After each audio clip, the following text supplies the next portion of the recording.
Hey everyone, welcome back to the channel, and today we're going to be looking at XY era. I'm going to break this up into two parts. So in case you haven't really explored the XY era and investing in it, it's got 12 main sets and I suppose two subsets, one being a bigger one, Generations, the 20th anniversary, and one being a bit of a smaller one, Double Crisis. There's of course some promo sort of sets in there, but I like to think of it as 12 main sets and two smaller sets or holiday sets, but mostly focused on Generations. So we're going to look at that, and today, like I said, we'll break it up into two parts today. We're going to look at the first six. That's what we're going to look at today, the first six. But before I do, I was doing a bit of moving of some stuff from my old house, and I come across these. Who can give us a comment or a thumbs up if you can remember these? Man, these are bringing back some memories. Actually, a mate of mine just messaged me on Instagram and said, you know, how cool are these? And I said, I've got those. And from my old house, when I got a bag, I'm sure they're in there. So I dug them out and I found them. And then I also realized that I tried to sell this. It's probably a bit hard to see. I tried to sell this at a garage sale a long time ago, probably when I was still little, for $3. So I'm very, very glad that I didn't sell it. But, you know, these are cool. Like, it's got all the Space Jam Tarzos. It gives you the set. I got the whole first page. I did pretty well there. Missing a couple on that one, but man, it makes me realize I don't know how I haven't been to the dentist any more than I should have, because, you know, it was one Tarzo. Oh, there we go. I've got $3 a sticker on this one as well, which is, what's this? Chester. I think that was Chester Cheetah. You got it from eating Cheetos or something. But, oh, there we go. Some Looney Tunes as well. Tassie Devil, and something's fallen out. Beautiful. But yeah, $3 on that one, $3 on the other one. Very glad I didn't sell it, but man, I must have ate some packets of chips back in the days, because I've also got a heap of Dragon Ball Z Tarzos. But hey, back when I was little, I'm pretty sure in American dollars, they're probably even cheaper. But in Australia here, like, packets of chips were like 50 cents or something. So anyway, who can remember those? Bit of a throwback there. Moving on though, what we're here for is XY. Now, this is strange to think, because it only feels like yesterday that I was buying XY booster packs. We're getting old, aren't we? Like, we are getting old. But February 5th, 2014. So inside 6 months, XY base set will be over 10 years old. Man, that's come around quick. So like I said, we're going to explore the first six sets from the XY era, looking at the main hits, what the booster box and the elite trainer boxes, not all of them have elite trainer boxes, but what they're going for, and what we can learn from an investment standpoint moving forwards. So let's start off with XY base. Booster box.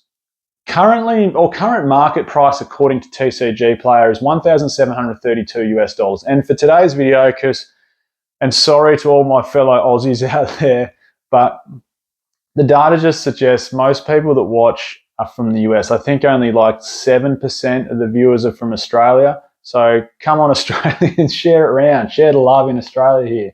I'll sort of refer back to what it looks like in Australian prices, but everything that'll be up here at the moment will be US prices, and I'll chat a little bit about Australian dollars. But $1,732 US for an XY base booster box. Now, keep in mind there was no ETB from this set.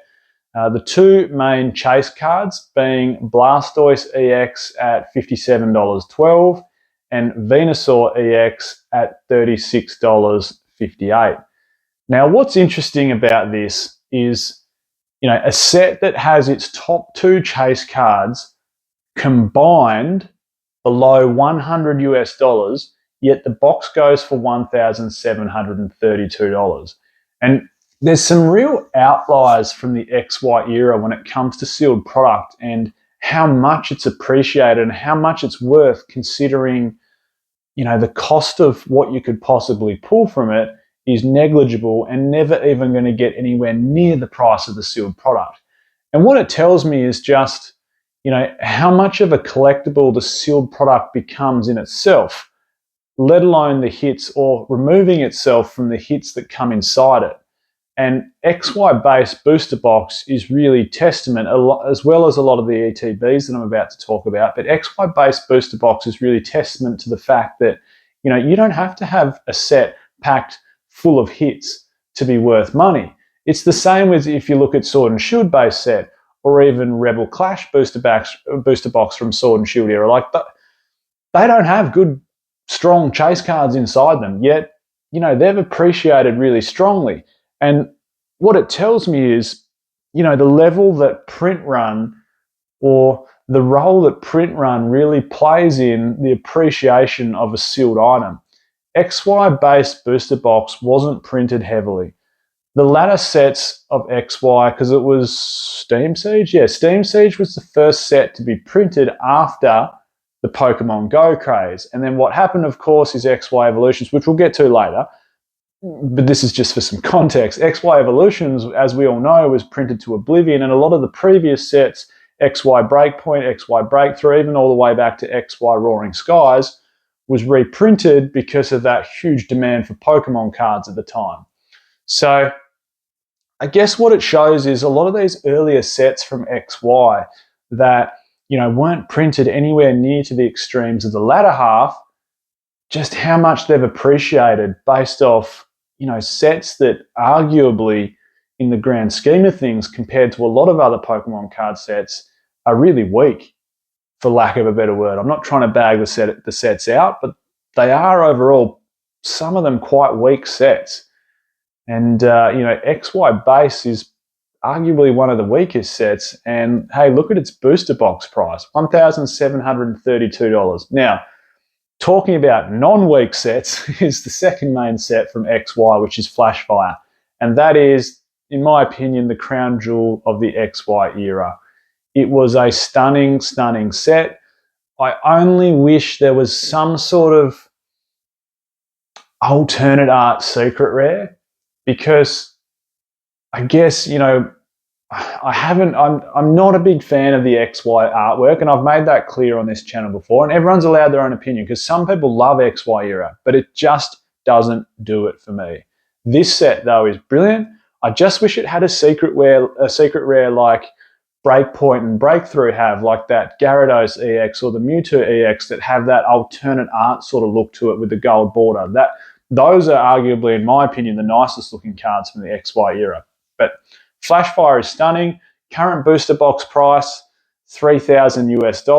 And again, there is no ETB from Flashfire. I don't actually know the exact reason why, because obviously straight after Black and White era came XY era, so Black and White was just before, and we had ETBs in Black and White era, of course, with the introduction of the first one from Plasma Storm. But I don't know. If anyone knows the answer, please let me know. I could probably maybe research it myself and find out. I'm supposed to be some sort of oracle with all the answers when it comes to Pokemon investing, but I don't actually know the answer to this one. So if you know, let me know down below. Why does like XY base, Flashfire, why is there no ETB in these sets? Anyway, the two top chase cards, Mega Charizard EX X Edition, $304 US, and Mega Charizard EX Y Edition, $111. Both stunning cars.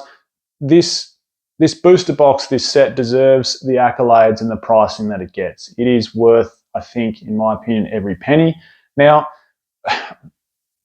one thing I want to sort of summarize at the end, but Flashfire is one that brings it to mind, is, how much more appreciating does XY set have?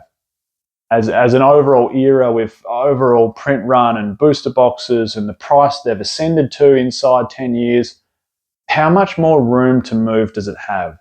Like, isn't XY Flashfire booster box ever going to be a $15,000 US booster box? Is it ever going to be a $10,000 US booster box? Is an XY base set with the top two hits not even totaling $100 ever going to be a $4,000 US booster box or a $5,000 US booster box?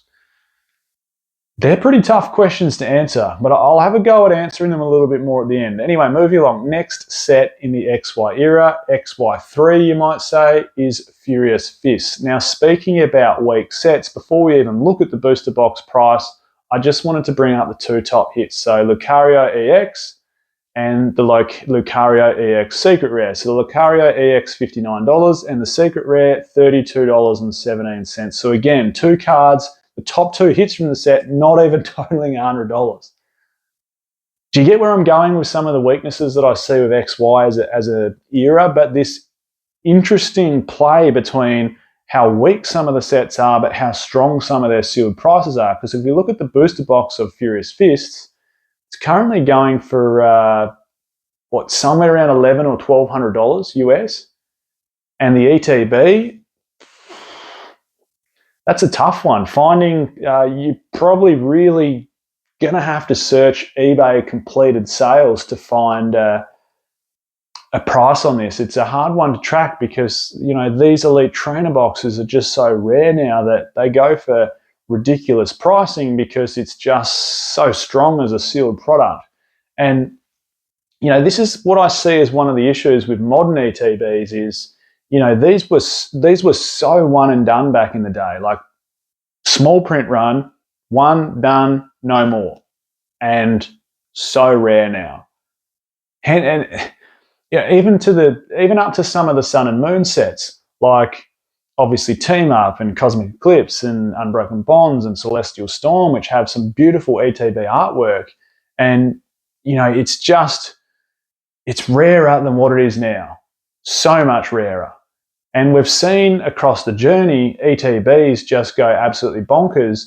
And they're also not a bad price point into the sealed collecting hobby or sealed investing hobby. And I see a lot of people fall into this trap of just bulk buying ETBs, thinking that, you know, a $40 RRP ETB, or here in Australia, a $70 RRP ETB is all of a sudden going to go to the moon in 3 or 4 years like they have in the past. And I hate to say it, but it's just not going to be the case anymore. It's just not. And now we've got this added element, which quite frustrates me, of this Pokemon Center Elite Trainer box. So you had this rare item in itself, which was an ETB, and now you got this Pokemon Center version, and it's just this, in my eyes, feels like almost a cash grab. But all I can say is modern ETBs, I don't think are going to make the moves that these super rare, I almost feel like first edition or first run ETBs have done. So Furious Fist ETB, what's it worth?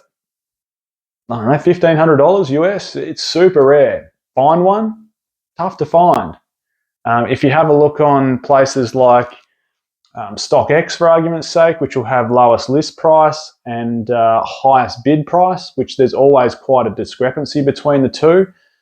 You know, it's tough to find. It's tough to find one for sale, and it's tough to find one for sale at a price that a collector wants to buy it at. Moving along though, the next set. And this is one that I used to open a fair bit. Phantom Forces, XY Phantom Forces. I suppose you'd call it XY4. Booster box price. This is something that also, I think, slightly deserves its price. It's got a Ripper Chase card, the only silver card that Pokemon's ever bought out in that Dialga EX, at $193.97, and the Gengar EX at $94.09. The booster box price, what, $2 to $3 grand US? Again, it's so hard to put an exact price on this booster box or these ETBs because they're just so damn rare.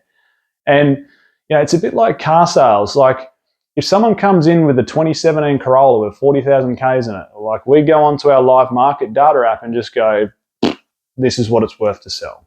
And, you know, it literally spits out a number and goes, this is what you'll sell it for and this is what you should trade it for, minus any spend that is on the car.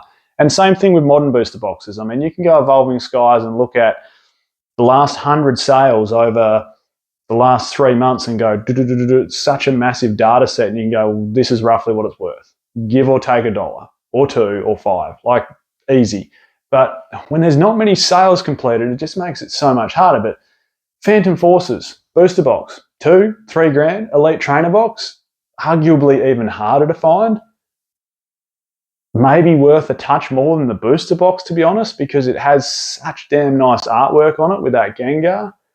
Speaking of Gengar, I remember I used to always pull this one, not the secret rare, but this one, and I've always had trouble selling it, I think. And, you know, this is a pretty good chase card, and it's a nice looking card, but I sold it on my eBay, not that I'm hugely active on eBay, but I sold it on my eBay store probably all of 12 months ago, and I think I got like $8 or $9 Australian dollars.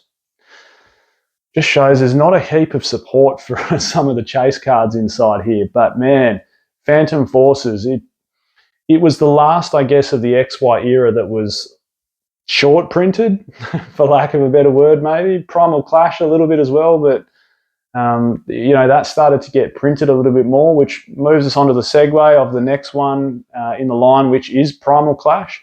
$558 for the booster box. Two top chase cards being the Kyogre EX at $46.24 and the Groudon EX at $42.46. Now, here's the biggest discrepancy between booster box and elite trainer box. Man, you've actually got two ETBs to choose from in Primal Clash, much like they do with a lot of the modern sets, like Battle Styles, you've got two to choose from, Chilling Reign, Evolving Skies, all two to choose from. But, yep, Primal Clash, the first one with two artworks. You had the Groudon Elite Trainer box and you had the Kyogre Elite Trainer box. And finding what they go for, who knows? Stock EX has the Groudon ETB or the Kyogre ETB listed at $19.98, so just under $2,000 US. And I just realised that I have been talking a lot. I think we're already up to probably 16 minutes, so I better keep moving and summarise this. So final set we're looking at today in part 1 of XY is Roaring Skies. Booster box, $539. ETB, man, these are all over the place. The last two sales I could find on eBay back in June, $406 US. Seems way too cheap because it was only like a fortnight before one sold for $1,049 US, which sounds more like it because that is a beautiful looking ETB. It reminds me of the Celestial Storm one being green as well. Just a darker green, of course, in this one. Mega Rayquaza EX at $62.97 being the big chase card, and the second main chase card, Rayquaza EX, at $41.86. Now, to summarise part 1 of the whole XY era, I think there's a couple of key takeaways that we can get out of it. The first one, and main one, being that the rarer the sealed product, it almost discredits how good the chase cards are inside the set. If it's a rare sealed product, especially if it's mainstream, like a booster box or an elite trainer box, the rarer it is, the more it's worth. And, there still is strong demand for people to complete, full booster box collections going back in time, or full elite trainer box collections and going back in time. So, I think that's the first key takeaway that we can take from XY. And the second key takeaway that I think we can really still take away is if a set has great fundamentals and great chase cards, it's still going to be super, super strong. I mean, look at Flashfire. Charizard-based set, wasn't overprinted, wasn't heavily printed, but just had some damn good fundamentals, like some awesome, strong Charizard chase cards. The Fire Lizard, he gets it done, doesn't he? He does get it done. So I think that's the two key takeaways from the start of XY era. I'm going to jump on to part 2 soon. We're going to look at the last 6 main sets and also celebrations to explore those. I suppose this was a bit more of a discussion with a few takeaways, but thanks heaps everyone for watching. I'm Michael, this is PokeOz, and I'll catch everyone next time.